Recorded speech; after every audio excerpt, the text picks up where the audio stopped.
اعوذ باللہ من الشیطان الرجیم، بسم اللہ الرحمن الرحیم۔ سورہ شعراء اور اس کا اردو میں ترجمہ۔ توسین میم۔ حقیقی معنی اللہ اور رسول صلی اللہ علیہ وآلہ وسلم ہی بہتر جانتے ہیں۔ یہ حق کو واضح کرنے والی کتاب کی آیتیں ہیں۔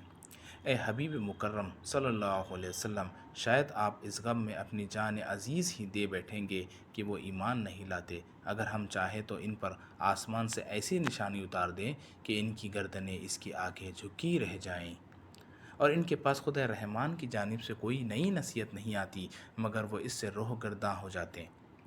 سو بے شک وہ حق کو جھٹلا چکے، پس عنقریب انہیں اس امر کی خبریں پہنچ جائیں گی جن کا وہ مذاق اڑایا کرتے تھے۔ اور کیا انہوں نے زمین کی طرف نگاہ نہیں کی کہ ہم نے اس میں کتنی ہی نفیس چیزیں اگائی ہے؟ بے شک اس میں ضرور قدرت الہیہ کی نشانی ہے، اور ان میں سے اکثر لوگ ایمان لانے والے نہیں ہیں، اور یقیناً آپ کا رب ہی تو غالب مہربان ہیں۔ اور وہ واقعہ یاد کیجئے جب آپ کے رب نے موسیٰ علیہ السلام کو ندا دی کہ تم ظالموں کی قوم کے پاس جاؤ، یعنی قوم فرعون کے پاس، کیا وہ اللہ سے نہیں ڈرتے؟ موسیٰ علیہ السلام نے عرض کیا، اے رب، میں ڈرتا ہوں کہ وہ مجھے جھٹلا دیں گے، اور ایسے ناسازگار ماحول میں میرا سینہ تنگ ہو جاتا ہے اور میری زبان روانی سے نہیں چلتی۔ سو ہارون علیہ السلام کی طرف بھی جبرائیل علیہ السلام کی وحی کے ساتھ بھیج دے تاکہ وہ میرا معاون بن جائے۔ اور ان کا میرے اوپر خبتی کے مار ڈالنے کا ایک الزام بھی ہے، سو میں ڈرتا ہوں کہ وہ مجھے قتل کر ڈالیں گے۔ ارشاد ہوا، ہرگز نہیں، پس تم دونوں ہماری نشانیاں لے کر جاؤ، بے شک ہم تمہارے ساتھ ہر بات سننے والے ہیں۔ پس تم دونوں فرعون کے پاس جاؤ اور کہو، ہم سارے جہانوں کے پروردگار کے بھیجے ہوئے رسول ہیں۔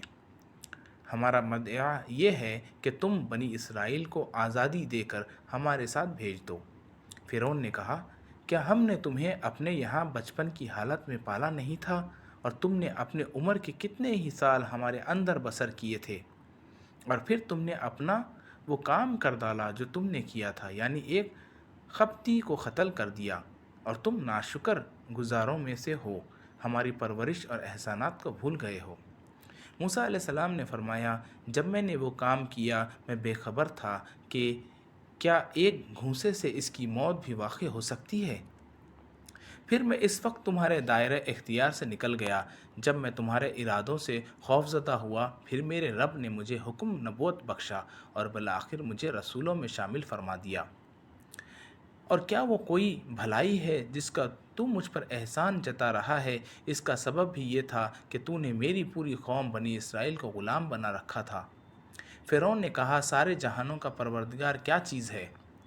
موسیٰ علیہ السلام نے فرمایا، وہ جملہ آسمانوں کا اور زمین کا اور اس ساری کائنات کا رب ہے جو ان دونوں کے درمیان ہے، اگر تم یقین کرنے والے ہو۔ اس نے ان لوگوں سے کہا جو اس کے گرد بیٹھے تھے، کیا تم سن نہیں رہے ہو؟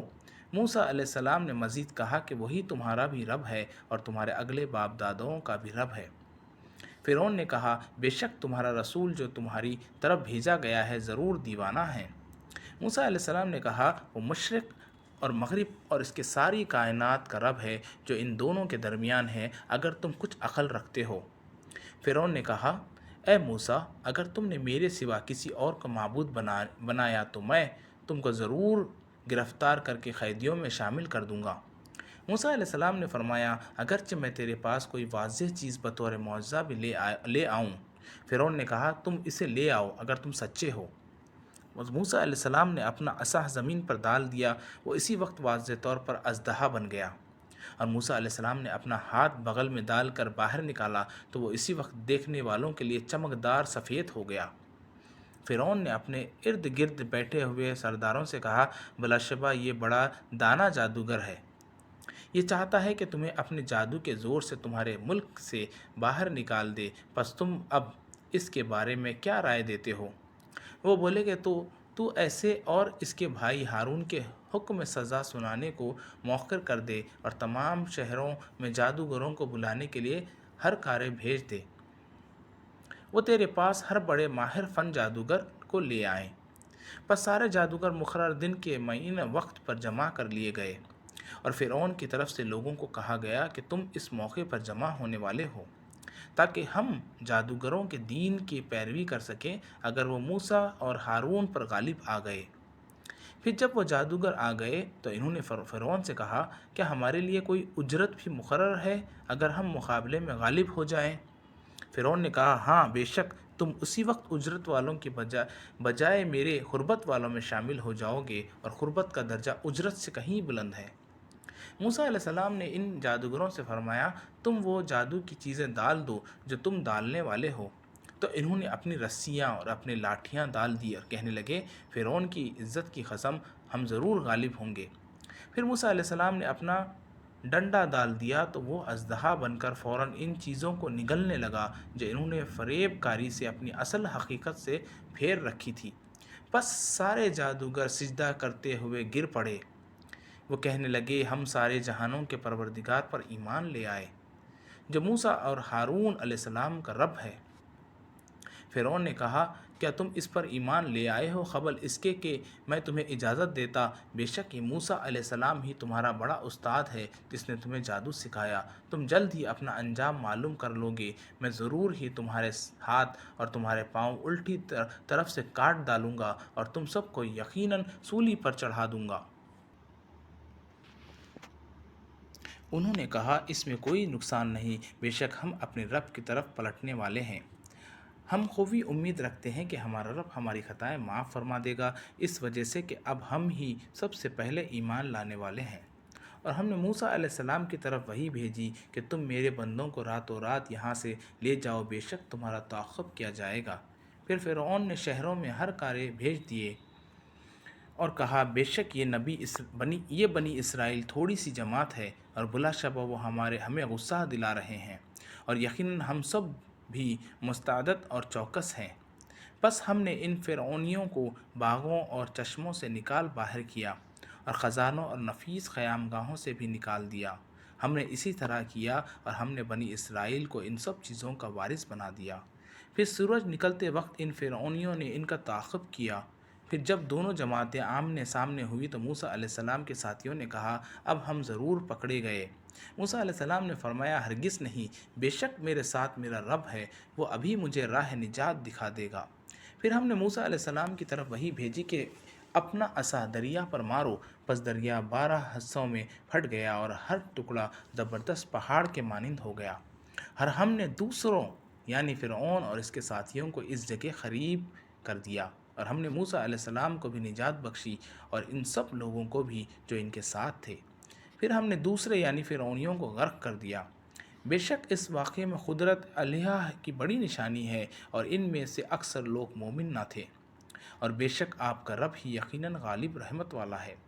اور آپ ان پر ابراہیم علیہ السلام کا قصہ بھی پڑھ کر سنا دیں، جب انہوں نے اپنے باپ اور اپنی قوم سے فرمایا، تم کس چیز کو پوچھتے ہو؟ انہوں نے کہا، ہم بتوں کی پرستش کرتے ہیں اور ہم انہی کی عبادت و خدمت کے لیے جمع رہنے والے ہیں۔ ابراہیم علیہ السلام نے فرمایا، کیا وہ تمہیں سنتے ہیں جب تم ان کو پکارتے ہو؟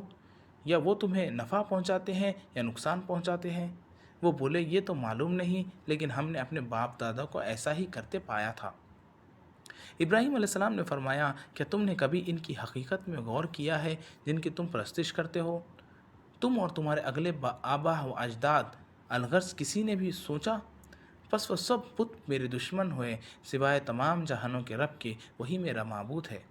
وہ جس نے مجھے پیدا کیا سو وہی مجھے ہدایت فرماتا ہے، اور وہی ہے جو مجھے کھلاتا اور پلاتا ہے، اور جب میں بیمار ہو جاتا ہوں تو وہی مجھے شفا دیتا ہے،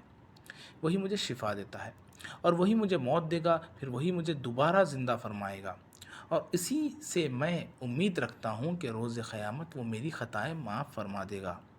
اے میرے رب، مجھے علم و عمل میں کمال عطا فرما اور مجھے اپنے قرب خاص کے سزاواروں میں شامل فرما لے، اور میرے لیے بعد میں آنے والوں میں بھی میرا ذکر خیر اور قبولیت جاری فرما، اور مجھے نعمتوں والی جنت کے وارثوں میں سے بنا دے، اور میرے باپ کو بخش دے، بے شک وہ گمراہوں میں سے تھا، اور مجھے اس دن رسوا نہ کرنا جس دن لوگ قبروں سے اٹھائے جائیں گے، جس دن نہ کوئی مال نفع دے گا اور نہ اولاد، مگر وہی شخص نفع مند ہوگا جو اللہ کی بارگاہ میں سلامتی والے بے عیب دل کے ساتھ حاضر ہوا۔ اور اس دن جنت پرہیزگاروں کے قریب کر دی جائے گی اور دوزخ گمراہوں کے سامنے ظاہر کر دی جائے گی، اور ان سے کہا جائے گا وہ بت کہاں ہیں جنہیں تم پوچھتے تھے؟ اللہ کے سوا کیا وہ تمہاری مدد کر سکتے ہیں یا خود اپنی مدد کر سکتے ہیں کہ اپنے آپ کو دوزخ سے بچا لیں؟ سو وہ بت بھی اس دوزخ میں اوندھے منہ گرا دیے جائیں گے اور گمراہ لوگ بھی، اور ابلیس کی ساری فوجیں بھی واصل جہنم ہوگی۔ وہ گمراہ لوگ اس دوزخ میں باہم جھگڑا کرتے ہوئے کہیں گے، اللہ کی قسم ہم کھلی گمراہی میں تھے جب ہم تمہیں سب جہانوں کے رب کے برابر ٹھہراتے تھے، اور ہم کو ان مجرموں کے سوا کسی نے گمراہ نہیں کیا۔ سو آج نہ کوئی ہماری سفارش کرنے والا ہے اور نہ کوئی گرم جوش دوست ہے۔ سو کاش ہمیں ایک بار دنیا میں پلٹنا نصیب ہو جاتا تو ہم مومن ہو جاتے۔ بے شک اس واقعے میں قدرت الہیہ کی بڑی نشانی ہے اور ان کے اکثر لوگ مومن نہ تھے، اور بے شک آپ کا رب ہی یقیناً غالب رحمت والا ہے۔ نوح علیہ السلام کی قوم نے بھی پیغمبروں کو جھٹلایا جب ان سے ان کے قومی بھائی نوح علیہ السلام نے فرمایا، کیا تم اللہ سے ڈرتے نہیں ہو؟ بے شک میں تمہارے لیے امانت دار رسول بن کر آیا ہوں، سو تم اللہ سے ڈرو اور میری اطاعت کرو، اور میں تم سے اس تبلیغ حق پر کوئی معاوضہ نہیں مانگتا، میرا اجر تو صرف سب جہانوں کے رب کے ذمے ہے۔ بس تم اللہ سے ڈرو اور میری فرما برداری کرو۔ وہ بولے، کیا ہم تم پر ایمان لے آئے حالانکہ تمہاری پیروی معاشرے کے انتہائی نچلے اور حقیر طبقات کے لوگ کر رہے ہیں؟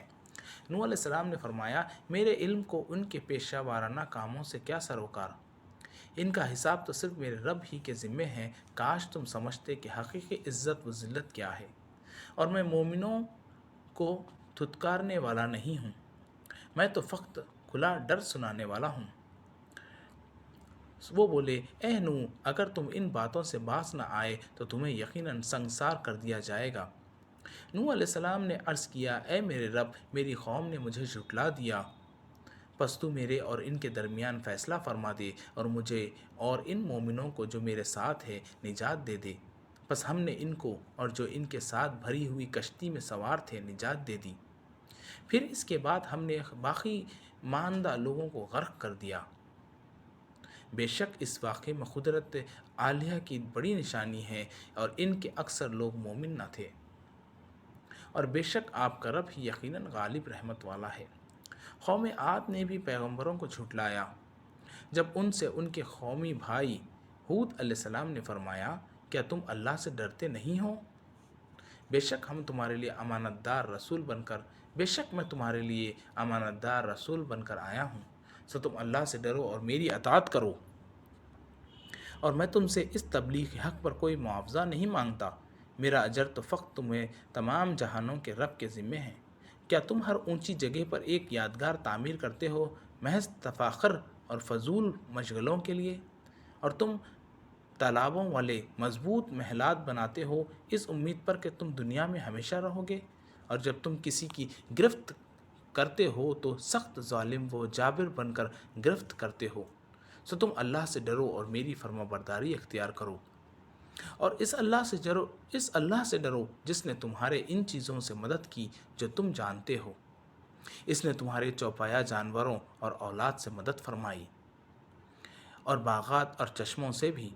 بے شک میں تم پر ایک زبردست دن کے عذاب کا خوف رکھتا ہوں۔ وہ بولے، ہمارے حق میں برابر ہے، خواہ تم نصیحت کرو یا نصیحت کرنے والوں میں نہ بنو، ہم نہیں مانیں گے۔ یہ اور کچھ نہیں مگر صرف پہلے لوگوں کی عادات و اطوار ہیں جنہیں ہم چھوڑ نہیں سکتے، اور ہم پر عذاب نہیں کیا جائے گا۔ سو انہوں نے اس کو یعنی ہود علیہ السلام کو جھٹلا دیا، پس ہم نے انہیں ہلاک کر ڈالا۔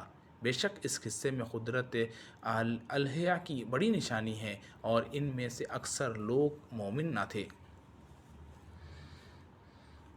اور بے شک آپ کا رب ہی یقیناً غالب رحمت والا ہے۔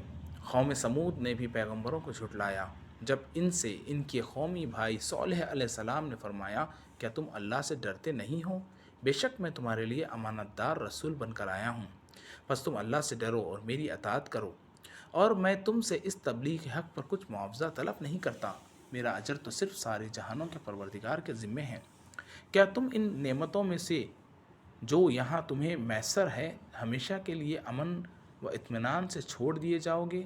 یعنی یہاں کے باغوں اور چشموں میں اور کھیتوں اور کھجوروں میں جن کے خوشے نرم و نازک ہوتے ہیں، اور اگر سنگ تراشی کی مہارت کے ساتھ پہاڑوں میں تراش تراش کر مکانات بناتے ہو، بس تم اللہ سے ڈرو اور میری اطاعت کرو، اور حد سے تجاوز کرنے والوں کو کہنا نہ مانو، جو زمین میں فساد پھیلاتے ہیں اور معاشرے کی اصلاح نہیں کرتے۔ وہ بولے کہ تم تو فقط جادو زدہ لوگوں میں سے ہو، تم تو محض ہمارے جیسے بشر ہو، بس تم کوئی نشانی لے آؤ اگر تم سچے ہو۔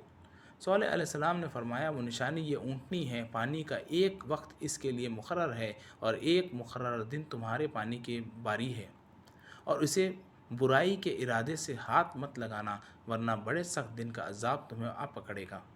پھر انہوں نے اس کی کونچیں کاٹ ڈالی، سو اسے ہلاک کر دیا، پھر وہ اپنے کیے پر پشیمان ہو گئے، سو انہیں عذاب نے آ پکڑا۔ بے شک اس واقعے میں بڑی نشانی ہے، اور ان میں سے اکثر لوگ مومن نہ تھے، اور بے شک آپ کا رب ہی بڑا غالب رحمت والا ہے۔ قوم لوط نے بھی پیغمبروں کو جھٹلایا۔ جب ان سے ان کے قومی بھائی لوط علیہ السلام نے فرمایا، کیا تم اللہ سے ڈرتے نہیں ہو؟ بے شک میں تمہارے لیے امانت دار رسول بن کر آیا ہوں، بس تم اللہ سے ڈرو اور میری اطاعت اختیار کرو، اور میں تم سے اس تبلیغ کے حق پر کوئی اجرت طلب نہیں کرتا، میرا اجر تو صرف تمام جہانوں کے رب کے ذمے ہے۔ کیا تم سارے جہانوں والوں میں سے صرف مردوں ہی کے پاس اپنی شہوانی خواہشات پورے کرنے کے لیے آتے ہو، اور اپنی بیویوں کو چھوڑ دیتے ہو جو تمہارے رب نے تمہارے لیے پیدا کی ہے؟ بلکہ تم سرکشی میں حد سے نکل جانے والے لوگ ہو۔ وہ بولے، اے لوط، اگر تم ان باتوں سے باز نہ آئے تو تم ضرور شہر بدر کیے جانے والوں میں سے ہو جاؤ گے۔ لوط علیہ السلام نے فرمایا، بے شک میں تمہارے عمل سے بیزار ہونے والوں میں سے ہوں۔ اے رب، تو مجھے اور میرے گھر والوں کو اس کام کے وبال سے نجات عطا فرما جو یہ کر رہے ہیں۔ بس ہم نے ان کو اور ان کے سبب گھر والوں کو نجات عطا فرما دی، سوائے ایک بوڑھی عورت کے جو پیچھے رہ جانے والوں میں تھی۔ پھر ہم نے دوسروں کو ہلاک کر دیا، اور ہم نے ان پر پتھروں کی بارش برسائی، سو ڈرائے ہوئے لوگوں کی بارش کتنی تباہ کن تھی۔ بے شک اس واقعے میں بڑی نشانی ہے، اور ان کے اکثر لوگ مومن نہ تھے، اور بے شک آپ کا رب ہی بڑا غالب رحمت والا ہے۔ باشندگان ایک یعنی جنگل کے رہنے والوں نے بھی رسولوں کو جھٹلایا۔ جب ان سے شعیب علیہ السلام نے فرمایا، کیا تم اللہ سے ڈرتے نہیں ہو؟ بے شک میں تمہارے لیے امانت دار رسول بن کر آیا ہوں، بس تم اللہ سے ڈرو اور میری فرما برداری اختیار کرو، اور میں تم سے اس تبلیغ حق پر کوئی اجرت نہیں مانگتا، میرا اجر تو صرف تمام جہانوں کے رب کے ذمے ہے۔ تم پیمانہ پورا بھرا کرو، اور لوگوں کو حقوق کو نقصان پہنچانے والے نہ بنو، اور سیدھی ترازو سے تولا کرو، اور لوگوں کو ان کی چیزیں کم تول کے ساتھ مت دیا کرو، اور ملک میں ایسی اخلاقی، مالی اور سماجی خیانتوں کے ذریعے فساد انگیزی مت کرتے پھرو، اور اس اللہ سے ڈرو جس نے تم کو اور پہلے امتوں کو پیدا فرمایا۔ وہ کہنے لگے، اے شعیب، تم تو محض جادو زدہ لوگوں میں سے ہو، اور تم فقط ہمارے جیسے بشر ہی تو ہو، اور ہم تمہیں یقیناً جھوٹے لوگوں میں خیال کرتے ہیں، بس تم ہمارے اوپر آسمان کا کوئی ٹکڑا گرا دو اگر تم سچے ہو۔ شعیب علیہ السلام نے فرمایا، میرا رب ان کارستانیوں کو خوب جاننے والا ہے جو تم انجام دے رہے ہو۔ سو انہوں نے شعیب علیہ السلام کو جھٹلا دیا، بس انہیں صاحبان کے دن کے عذاب نے آ پکڑا، بے شک وہ زبردست دن کا عذاب تھا۔ بے شک اس واقعے میں بڑی نشانی ہے، اور ان کے اکثر لوگ مومن نہ تھے، اور بے شک آپ کا رب ہی بڑا غالب رحمت والا ہے۔ اور بے شک یہ قرآن سارے جہانوں کے رب کا نازل کردہ ہے، روح الامین جبرائیل علیہ السلام لے کر اترا ہے آپ کے قلب انور پر، تاکہ آپ نافرمانوں کو ڈر سنانے والوں میں سے ہو جائیں۔ اس کا نزول فصیح عربی زبان میں ہوا ہے، اور بے شک یہ پہلی امتوں کے صحیفوں میں بھی مذکور ہے۔ اور کیا ان کے لیے صداقت قرآن اور صداقت نبوت محمدی صلی اللہ علیہ وآلہ وسلم کی یہ دلیل کافی نہیں ہے کہ اسے بنی اسرائیل کے علماء بھی جانتے ہیں؟ اور اگر ہم اسے غیر عربی لوگوں یعنی اجمیوں میں سے کسی پر نازل کرتے، سو وہ اس کو ان لوگوں پر پڑھتا تو بھی یہ لوگ اس پر ایمان لانے والے نہ تھے۔ اس طرح ہم نے اس کے انکار کو مجرموں کے دلوں میں پختگی سے داخل کر دیا ہے، اور وہ اس پر ایمان نہیں لائیں گے یہاں تک کہ دردناک عذاب دیکھ لیں۔ پس وہ عذاب انہیں اچانک آ پہنچے گا اور انہیں شعور بھی نہ ہوگا۔ تب وہ کہیں گے کیا ہمیں مہلت دی جائے گی؟ کیا یہ ہمارے عذاب میں جلدی کے طلبگار ہیں؟ بھلا بتائیے، اگر ہم انہیں برسوں فائدہ پہنچاتے رہیں، پھر ان کے پاس وہ عذاب آ پہنچے جس کا ان سے وعدہ کیا جا رہا ہے، تو وہ چیزیں ان سے عذاب کو دفع کرنے میں کیا کام آئیں گی جن سے وہ فائدہ اٹھاتے رہے تھے؟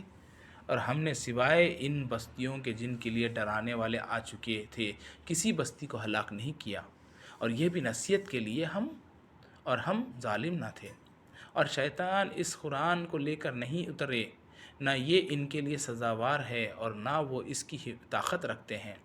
بے شک وہ اس کلام کے سننے سے روک دیے گئے ہیں۔ پس اے بندے، تو اللہ کے ساتھ کسی دوسرے معبود کو نہ پوجا کر، ورنہ تو عذاب یافتہ لوگوں میں سے ہو جائے گا۔ اور اے حبیب مکرم، آپ اپنے قریبی رشتہ داروں کو ہمارے عذاب سے ڈرائیے، اور آپ اپنا بازوئے رحمت و شفقت ان مومنوں کے لیے بچا دیجئے جنہوں نے آپ کی پیروی اختیار کر لی ہے۔ پھر اگر وہ آپ کی نافرمانی کرے تو آپ فرما دیجئے کہ میں ان اعمال بد سے بیزار ہوں جو تم انجام دے رہے ہو، اور بڑے غالب مہربان رب پر بھروسہ رکھیے جو آپ کو رات کی تنہائیوں میں بھی دیکھتا ہے جب آپ نماز تہجد کے لیے قیام کرتے ہیں، اور سجدہ گزاروں میں بھی آپ کو پلٹنا دیکھتا رہتا ہے۔ بے شک وہ خوب سننے والا جاننے والا ہے۔ کیا میں تمہیں بتاؤں کہ شیاطین کس پر اترتے ہیں؟